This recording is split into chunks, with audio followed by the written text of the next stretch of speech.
ലോകത്തിലാരും പാവപ്പെട്ടവരെ സഹായിച്ചുകൊണ്ട് ദരിദ്രരാവുകയില്ല. കാരണം നമ്മളെല്ലാവരും മനുഷ്യരുടെ കയ്യിൽ നിന്നുള്ള നന്ദിയല്ല പ്രതീക്ഷിക്കേണ്ടത്. നമ്മൾ മനസ്സറിഞ്ഞ് ഏതെങ്കിലും ഒരു കാര്യം ചെയ്യുമ്പോൾ ദൈവത്തിൽ നിന്ന് കരുണയാണ് നമ്മൾ പ്രതീക്ഷിക്കേണ്ടത്. നമ്മളെല്ലാം ഒരേ ദൈവത്തിൽ വിശ്വസിക്കുന്നവരാണ്.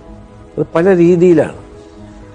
ഞങ്ങളുടെ ഖുർആൻ പറയുന്നു റബ്ബുൽ ആലമീൻ എന്ന് പറഞ്ഞാൽ ദൈവം ഈ ലോകത്തിൻ്റെയാണ്